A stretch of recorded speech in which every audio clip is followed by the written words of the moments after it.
to BAM Football, Butner, Allen and McKenna, and we're back on the air after a week's hiatus. And let's start with the shirt that people are wearing. And not surprisingly, Laurie, you've gone with the Central Coast Mariners after their 7-2 drubbing of Sydney FC. I have wore it before, but I just thought it was right and appropriate that it came back out the cupboard for the BAM Football today. Utes, a couple of weeks ago, you played in one of the great events on the Central Coast, the Rugby 7. Yeah, I certainly did. The charity match up there was the Underdogs versus the Black Dogs, obviously raising money for the Black Dog Institute. I was part of the Underdogs crew, and this is the jersey I played in. We went down to the Black Dogs, unfortunately, but a great day. Boys, not surprisingly, I've gone back to the Gold Coast, and the Tugun Junior Rugby League Club. Both my brothers played there. I had the perfect record there, Butts. 1 game, 1 try in reserve grade. And of course, Kevin Proctor, who won a grand final this year with Melbourne, played at the Tugun Rugby League Junior Football Club. Okay, let's get down to business. We mentioned about that 7-2 win. Laurie, it could have been anything. They were down 1-0 and then they had 3 or 4 chances toward the end of the game where they could have maybe put 9 or 10 on the board. It was just incredible. Yeah, going down 1-0 after 8 minutes, they lost possession and defensively we're all over the place. It was a quick transition, we lost the goal, but then the boys just kept plugging away. Got the first goal. Tom Rogic, who had a fantastic game. They're now all touting him for a Socceroo duty, but it's still a bit early for that. Then Ivan Nisevsky done his best to give the Mariners the second goal with spilling it, and McBreen done brilliant, and it was an own goal. Then a penalty, 3-1 at half time, and credit to Sydney, they've came back in the second half and got a second goal. But then Mariners went straight up the field and scored, and it was over. The numbers, boys, 3 goals in 4 minutes, 4 in 11. It was just one of those nights where everything came off. No Del Piero. We actually asked, because FFA pay some of his wages, we asked if he'd be available, because we had rumours he might not be playing. We asked if he'd be available to come on the field and be introduced to the fans, and we're told no, he wouldn't be there, which I think is a red card for that, because he's there to promote the game. But really, I saw John Hutchison's interview, and then somebody said to him, what if Del Piero had been playing? He said it had been 7-3. So I think that's a fair call. So I look at that now. It's disappointing that they didn't bring him up because the crowd was 6,000-7,000 more than it's been at any stage this year. So he obviously attracted people. It was only last minute that he was pulled out of the game. So that's a real positive, the crowd. And I honestly believe that the Mariners needed a performance like that. With the disappointment of Del Piero not being there, that was all forgotten on the back of those 7 goals. Like, the fans did not care one iota. The crowd, for the first time for a few years, the crowd were just into it. And it wasn't the isolated families. Everybody was just en masse. And it was a good night. And I think getting extra people there because of Del Piero, fantastic. But hopefully they'll come back now and get back into the swing, get back in the routine of the A-League. Over in the West, Perth winners against Newcastle. They're on top of the table, the glory. Laurie? Yeah, Fergie, he's done a fantastic job. He's turned the Titanic round last season, or 2 seasons ago. He was on his way out. Grand final last year, and they're sitting up second. They're up near the top of the league. Newcastle came back to 2-2. Heskey never scored. He set up the second goal. Good header down. But credit to Perth. Perth got back onto it, and they got the winner in the last 3 or 4 minutes. Boys, it happened a few weeks ago, but I want to get your thoughts on it. Red card or yellow card for this guy, Geronimo, for diving against Wellington? Double red.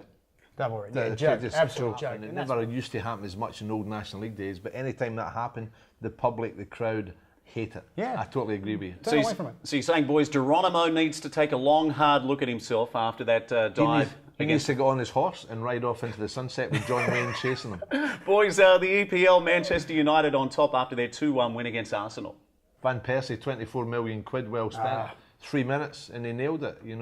Great finish. It was just an opportunity, wasn't it? There was nothing from that, but he just one strike, bang. And Rooney missed a penalty as well, so it was all happening. But Man United back top of the league. For Van Persie, 10 goals in 13 games. He chose not to celebrate. Yeah, and there was some debate at the weekend with Adelaide United. Vidicic scored against his father's team that he coaches, and he never celebrated it. And I saw Galekovic this morning, the goalkeeper, saying, he'd be going berserk if it was his dad's team. But I think that's respect for the Arsenal fans. I think it's the right thing to do because he was at the club for a long, long time. The fans were great to him, and it's just respected. Laurie, you said Manchester United on top by 1 point. Chelsea drew with Swansea. There was a late goal with, I think, about 3 minutes remaining, so they took a point out of that game. Yeah, they were well on top. Saw the highlights. And again, away from home, it doesn't matter where you go, Swansea, Reading, Wigan, it's hard in the English League, week in, week out. They have to get themselves up in tight, confined grounds. Man City dropped as well, they drew, Everton and Fulham drew 2-2. The two of them has been doing really well, and it was a late goal, I think, 90th minute, that Fulham got. And, there were some good games the weekend and some great goals as usual. I'm just curious, have the goals got bigger in soccer over the last 3 weeks? Because, we've seen games 7-5, 5-4, 7-2. What's happened? Goalkeepers are blindfolded? No, it's just because rugby union's not scoring any points. So football, we're just trying to get above. I think it's just one of those, you can get a good 0-0 draw.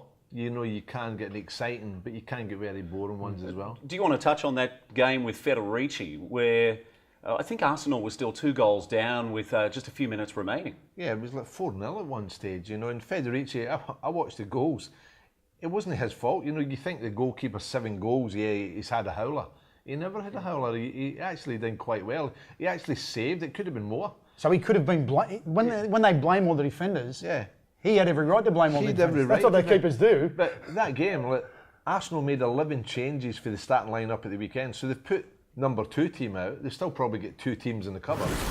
National Rugby League, boys, and the big story over the last week has been Israel Folau, the superstar who went to GWS and played 1 season in the AFL, or you could say 2 because he played some resis.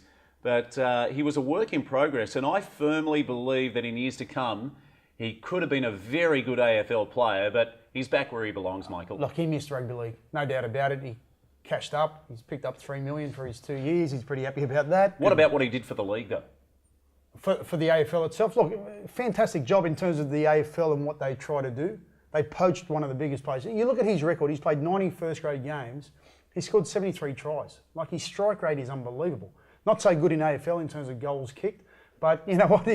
He was there as a marketing tool. I saw him a few times at GWS, and you could tell that he wasn't entirely happy. You could just see he'd lost his mojo because he's a very proud young man and wasn't playing at his best. This is the thing. Like, you can give people all the money in the world, but when you're a professional athlete, it's about your own pride and how you're performing. And if you might be picking up that paycheck, but if you don't feel you're contributing to the team and the performance of the team, and you're not getting success, it doesn't matter how much money you're getting. Michael, the first thing you said to me this morning was they need to get the ball to these big names, and we're assuming that Folau is signed with Parramatta. Yeah, that's right. There is still assumptions here, and we've got to confirm that he has signed, but there's plenty of talk, and where there's smoke, there's fire. What's your mail? Well, the mail says that he'll be there next year, 2013. Then they've got Will Hopewadi coming in 2014. So, from that perspective, it's great to have a great centre and a great winger, but you've got to get the ball to them, and whether Chris Sandow or whoever the 5'8" is going to be, that's an important role that they need to undertake. And Laurie, if you've got 2 great strikers up the front, but no one distributed to them, that's pointless. That would have been Del Piero at the weekend because he wouldn't have got the ball. Yeah, exactly right. Boys, BAM moment of the week. Let's start with you, Laurie. I think Tom Rogic, I have to go with his, second goal when he's went about 3 or 4 touches, swanned about. He absolutely, I was going to say he took the piss, but you can't say take the piss on BAM football. So, but he took the at the Sydney defence and just dinked it in there. Fantastic. So that's my BAM moment of the week. Michael, last time we were on the air, you mentioned about the Sydney Sixers. What have you got for us this week? Look, I can't go past the Mariners, seriously. 7-2, fantastic effort. I will mention the week before, Casey Stoner, his 6th MotoGP in Australia down at Phillip Island. Unbelievable. But for mine, my BAM moment of the week, Mariners, well done, boys. BAM! My BAM moment of the week, you've just stolen my thunder. You can't go past Casey Stoner. That was a phenomenal ride down there. And I think Jorge Lorenzo has come out since then and said that Casey is the most talented rider he's ever seen, and he'll be sadly missed in the MotoGP. Where do we see him next, Steve? V8s? V8s it is, I think. I maybe do your one. I maybe have my second BAM moment of the week because usually I would just the Central Coast Mariners crowd at the weekend, Sydney FC fans and Central Coast Mariners fans, standing ovation for Liesl Tesh at half-time, interviewed by our own Steve Allen. 15,000 people standing on feet. Fantastic. Thank you to the Central Coast fans. Yeah, the standing O for Liesl Tesh. That's a good way to wrap up, boys. Good to see you. Butner, Allen and McKenna. This is BAM. And don't forget you can follow us on bamfootball.tv, also on Twitter and Facebook, all of the social media. We're on it. And we look forward to seeing you next week on BAM.